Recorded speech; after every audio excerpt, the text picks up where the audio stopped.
बिस्मिल्लाहिर्रहमानिर्रहीम अस्सलाम वालेकुम। और ये है सेलोसिया कोक्सकॉम्ब और बहुत सारे इसमें कलर्स, बहुत सारे इसमें वैराइटीज़ और ख़ूबसूरत फ्लावर्स। और ये कुछ जो हैं कर्ली तरीके से, कुछ वेवी तरीके से। और इनके जो फ्लावर्स होते हैं बहुत खूबसूरत लगते हैं, वेलवेटी से। और जैसे कि किसी मुर्गे की ऊपर से कलगी हो, यानी कि कोक्सकॉम्ब। और इसके ऊपर से ऐसे ही लगता है। और जब ये बिग साइज़ में हो जाते हैं तो ऊपर से इनके ये फ्लावर बिग साइज़ में और ज़्यादा हो जाता है, कुछ ट्विस्टेड सा और कुछ वेवी सा। और इसके जो नीचे वाले ब्रांचेस होती हैं वो भी खाली नहीं होती हैं, उन पे भी छोटी छोटी सी कलियां और छोटे छोटे सी बड्स बनी हुई होती हैं। और जो इसकी ब्रांच होती है वो भी पिंक कलर की होती है।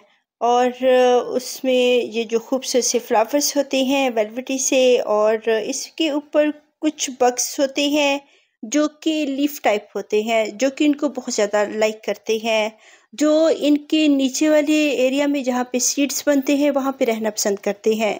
और इस फ्लावर को अगर गौर से देखा जाए तो बहुत छोटे छोटे से टाइनी से छोटे छोटे इनके बड्स होते हैं, जैसे हेयर बने हुए हों। और ये छोटी छोटी बड्स होती हैं जो मिलकर एक बिग फ्लावर बनाती हैं। और इसके ऊपर ये एक लीफ टाइप जो बग है, और ये समझ रहा है कि मैं एक लीफ ही हूँ, और लेकिन ये एक बग है खूबसूरत सा, जो कि इनके सीड्स खाना पसंद करते हैं। इनके अंदर ये अंडे भी देते हैं और इस में ये रहते हैं इन प्लांट्स में।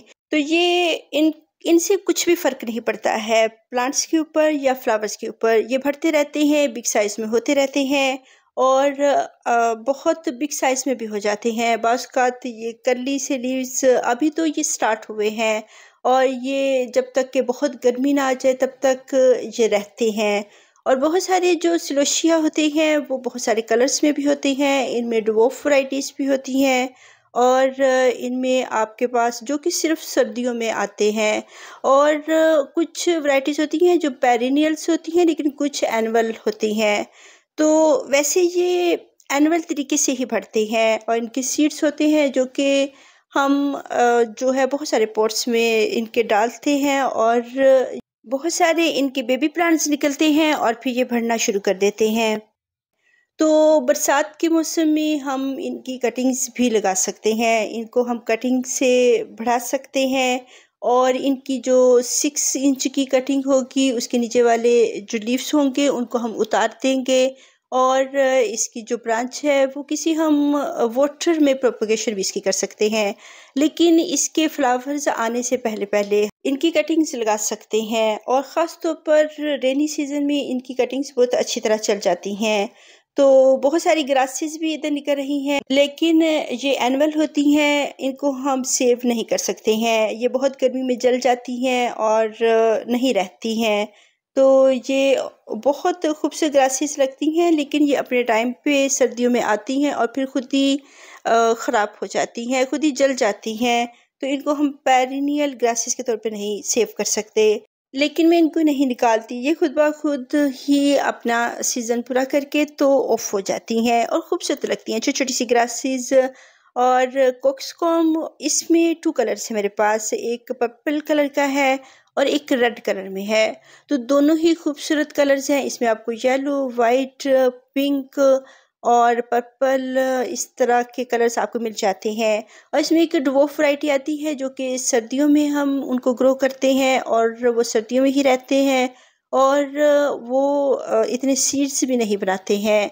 बहुत सारे जो कोक्सकॉम्ब जैसे कि ये बिग वैरायटी है, इनके सीड्स बनते हैं, इनको हम सेव कर लेते हैं और फिर नेक्स्ट सीज़न में इनको ग्रो कर लेते हैं, या फिर ये अपनी सेल्फ प्रोपगेशन भी करते हैं। और अपने बहुत सारी जो सीड्स होती हैं हियर एंड देयर के पॉट्स में गिराते हैं, और नेक्स्ट सीज़न जब इनका सीज़न आता है तब ये ग्रो करना शुरू कर देते हैं। और जब तक बहुत गर्मी नहीं आती सारा साल ही ये ग्रो करते रहते हैं। छोटे छोटे से टाइनी टाइनी से इनके बेबीज होते हैं, और जब मौसम ठंडा सा हो, कूल सा हो, बहुत गर्मी ना हो, तो फिर इनके ऊपर छोटे छोटे से जो हैं इनके फ्लावर्स आना शुरू हो जाते हैं। और ये मैच्योर होने का इंतज़ार भी नहीं करते हैं। बस इनका थोड़ा-सा मौसम हो सितंबर का, अक्टूबर का, और इसमें ये बहुत अच्छी-सी फ्लावरिंग करते हैं। बहुत टाइनी-टाइनी से जो इनके बेबी प्लांट्स होते हैं वो इस मौसम में फ्लावरिंग स्टार्ट कर देते हैं। बहुत सारी इनकी ड्वार्फ वैराइटीज़ वो भी हमें मिल जाएँगी, और खूबसूरत वैराइटीज़ जो बहुत सारे इनके कलर्स होते हैं, विंटर सीज़न में ये नर्सरीज़ में हमें मिल जाते हैं। बहुत से हाइब्रिड जो वैराइटीज़ होती हैं उनके सीड्स नहीं बनते हैं। तो ये जो देसी वैराइटीज़ हैं इनके सीड्स बनते हैं, इनको हम कलेक्ट भी कर सकते हैं, और ये एक पेरिनियल प्लांट के तौर पर गार्डन में हमारे रह सकते हैं, सालों रह सकते हैं, और हर साल ही इनके सीड्स हम ग्रो करते हैं, और ये फिर हर साल ही हमारे गार्डन में होते हैं। तो इनकी अच्छी सी सॉइल इनको चाहिए हुई होती है, यानी कि सैंडी सॉइल हो और पक्की मिट्टी ना हो, जिसमें से इसके सीड्स इजीली बाहर आ सकें और फ्लावरिंग कर सकें। और ये किसी भी पॉट में अपने सीड्स गिराते हैं और वहाँ से एक खूबसूरत सा बेबी प्लांट निकलता है, उसकी फ्लावरिंग शुरू हो जाती है।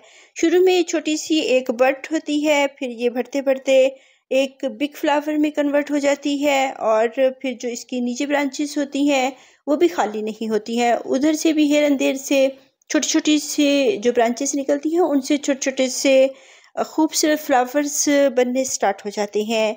तो ये प्लांट अगर हम इनको पिंचिंग नहीं भी करते हैं, फिर भी इसकी बहुत सारी ब्रांचेस हियर एंड देयर से निकलती हैं। तो इसमें मेरे पास 2 कलर्स हैं, एक पर्पल है और एक रेड कलर है। तो ये वक़्त के साथ-साथ गार्डन में हमारे रहते हैं और बहुत सारे पॉट्स में गिरते हैं, लेकिन ये पेरिनियल प्लांट नहीं है। अगर ये ग्रो करता है तो अपना लाइफ साइकिल पूरा करता है विंटर सीज़न में 1 साल के लिए, तो फिर ये डाई हो जाता है और बहुत सारे सीड्स हमें दे जाता है। तो सैंडी सॉइल इसकी बनाएँगे, बलुई मिट्टी होगी, उसमें हम कोई भी कंपोस्ट ऐड कर सकते हैं, वर्मी कंपोस्ट और जो लीफ कंपोस्ट और गोबर की खाद, और अच्छी-सी बनी हुई जो सॉइल है वो ये लाइक करते हैं। तो बाद में चाहे इनको कोई भी खाद खाद हम दें या ना दें, ये बस बहुत अच्छी-सी सॉइल इनको बना के दे दें तो एक सीज़न इनका अच्छा-सा निकल जाता है, और ये इसमें अच्छी-सी फ्लावरिंग करते हैं। छोटे पॉट्स में ये थोड़े स्मॉल साइज़ में होते हैं, और बिग पॉट्स में ये बहुत बिग होते हैं। अगर ग्राउंड में लगाया जाए तो इनके फ्लावर्स बहुत बिग साइज़ में हो जाते हैं। तो अगर हम इनके फ्लावर्स बहुत अच्छे से लेना चाहते हैं तो हम इनको बिग पॉट दे सकते हैं, क्योंकि इन्होंने फैलना होता है, और ये अगर ग्राउंड में लगाएं तो सबसे बेस्ट होता है।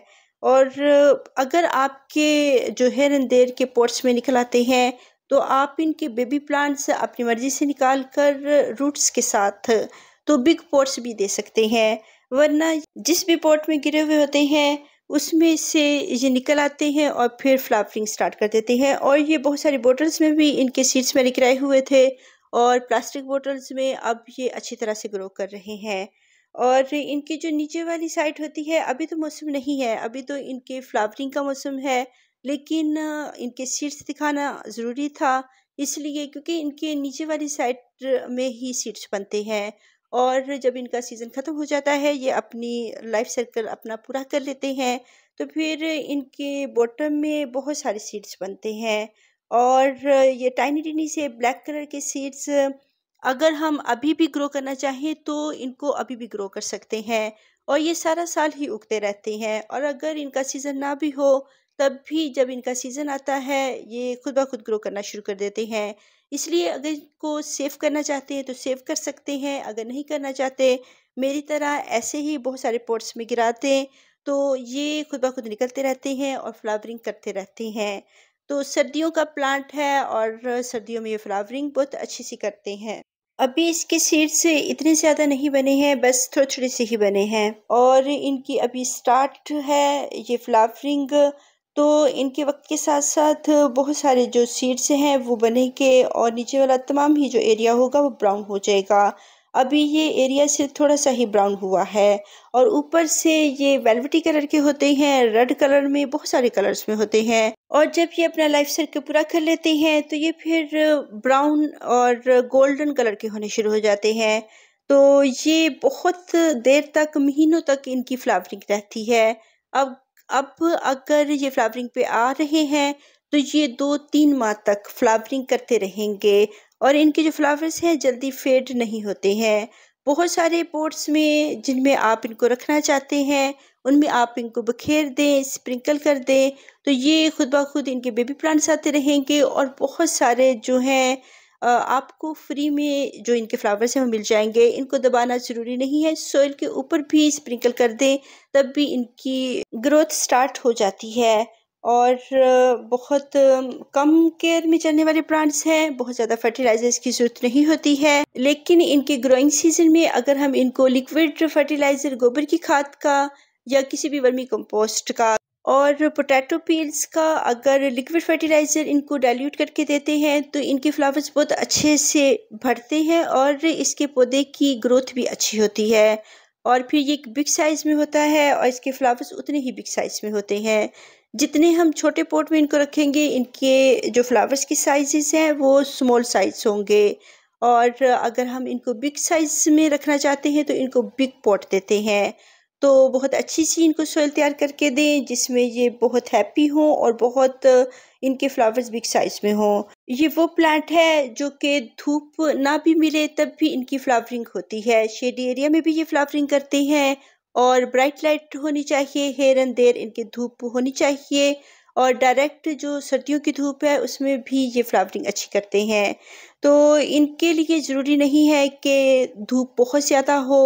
पार्शियल सी लाइट में कुछ बालकनीज़ होती हैं जिनमें बहुत कम रोशनी होती है, सनलाइट होती है, तो उसमें भी ये बहुत अच्छी तरह बढ़ते रहते हैं, फ्लावरिंग करते हैं। इसलिए इनको सनी एरिया देना इतना ज़रूरी नहीं होता है और वाटरिंग इनको बहुत पसंद होती है। अगर हम इनकी जब सॉइल ड्राई होती है इनको वाटरिंग कर देते हैं और अगर हम इनकी कटिंग्स भी लगाते हैं वो हम वाटर प्रोपगेशन भी कर सकते हैं और इनको हम अगर वैसे भी इनकी कटिंग लगाएं तब भी इनकी जो सॉइल है उसको हमने थोड़ा मॉइस्ट ही रखना है। ये वाटर लविंग प्लांट है, लेकिन फिर भी जब सॉइल ड्राई होगी फिर हम इसको वाटरिंग करेंगे और जब बार-बार इसकी सॉइल ड्राई होती है तो फिर हमें बार-बार ही इसको वाटरिंग करनी पड़ेगी और इसके जो ब्रांचेस होती हैं बार-बार नीचे को झुकती हैं और लटक जाती हैं, लेकिन जब हम इनको अच्छी तरह से वाटरिंग कर देते हैं तो ये अच्छे तरीके से फिर सीधी हो जाती हैं और अच्छी तरह बढ़ना शुरू हो जाती हैं। वाटरिंग ये बहुत लाइक करने वाला प्लांट है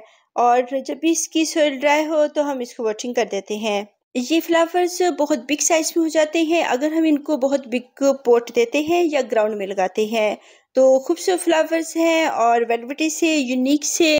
अगर ये प्लांट गार्डन में ना हो तो अनकम्प्लीट होता है गार्डन और बहुत जगहों पे इसकी फार्मिंग भी की जाती है। बहुत बिग बिग फील्ड्स होते हैं, खेत होते हैं, जहाँ पे इनकी फार्मिंग की जाती है और इनको बुक्के में भी यूज़ किया जाता है और फ्लावर अरेंजमेंट के तौर पे भी इनको लगाया जाता है। अल्लाह हाफ़िज़।